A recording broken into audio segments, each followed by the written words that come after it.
שלום לכם, וברוכים הבאים לגן השומרים. אני רן שדה, מדריך טיולים. אולי כבר נפגשנו קודם. אני רוצה לספר לכם כאן על מה שהתחיל שם.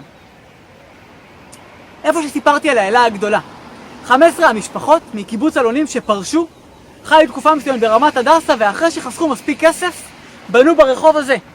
15 בתים בדיוק אותו דבר. לרחוב הם יקראו, איך לא? שיכון האלה, על שם האלה הגדולה.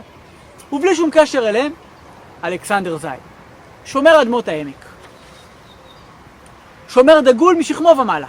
עובר לגור מאות מטרים מכאן על גבעות שייח' אברק ב-1926, הוא והמשפחה שלו. אלכסנדר זייד תומך בעבודה עברית ומנסה להקים קבוצות רועים. קבוצה של אנשים שיראו את הצאן וככה יעזרו לשמור על האדמה. אחת מהקבוצות היא קבוצת אלונים. נדבר עליה בכיכר הבונים, אולי כבר ראיתם. בכל מקרה אותה קבוצה, כשיש להם איזושהי בעיה, אירוע מיוחד או ישיבה, הם מצלצלים בפעמון. ב-11 ביולי 1938 הם צלצלו בפעמון, אלכסנדר זייד שומע את הפעמון ומחליט שהוא הולך לעזור להם. וממש כאן, איפה שהשלט הירוק, גן שהיום קוראים לו גן אלכסנדר זייד, מחכה לו קסם טבש. יורה בו מטווח קצר והורג אותו. מכה קשה לאגודת השומרים, מכה קשה למשפחה. אחד מהאנשים שאלכסנדר זייד פגש הוא חבר של החבר'ה מקבוצות הרועים, אלכסנדר פן. חוץ מאותו שם פרטי, שניהם מגיעים מאותה מדינה, מברית המועצות. ולא מן הנמנע שהם ישבו איזה ערב על כוסית או שניים. בכל מקרה 3 שנים מאוחר יותר אלכסנדר פן כותב את השיר אדמה אדמתי על אלכסנדר זייד. תקופה מסוימת אחר כך, השי, שירות הידיעות, השב"כ של אז, סוגר חשבון עם אותו קסם טבש והורג אותו. הבן של אלכסנדר גיורא לימים יהפוך להיות אחראי המיעוטים אחרי קום המדינה.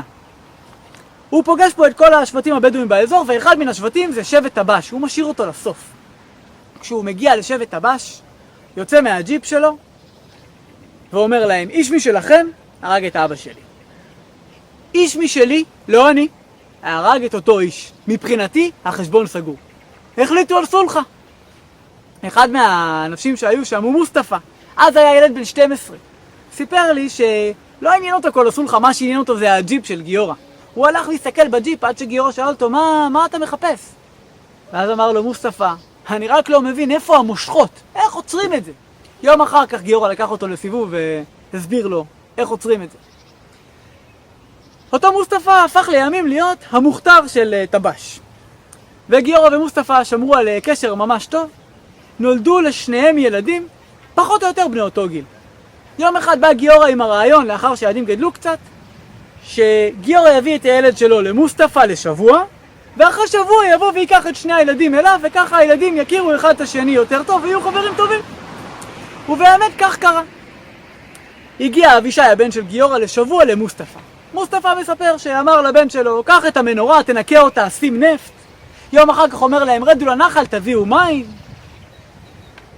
אפילו הכינו ככה אמבטיה לאבישי, הרי הוא רגיל להתקלח, אז לקחו גיגית ממתכת, עשו מדורה מלמטה וחיממו לו את המים. אחרי שבוע, ולא לפני שאבישי נפל לפחות פעם אחת מהחמור ונעקץ על ידי הקרב, מגיע גיורא ולוקח את שני הבנים. הבן של מוסטפא מספר שהוא הגיע לבית של גיורא, הוא לא הבין איך יכול להיות שהוא מסובב את הברז פה, והמים יוצאים ממקום אחר, או איך הוא לוחץ על המתג של האור כאן, והאור נדלק במקום אחר. פעם אחת הוא סיפר שהוא שמע אנשים מבוגרים מדברים, והוא אמר לאבישי, תהיה בשקט, קצת נימוס. הוא לא הבין שזה יצא מהרדיו. אחרי שבוע הוא חוזר.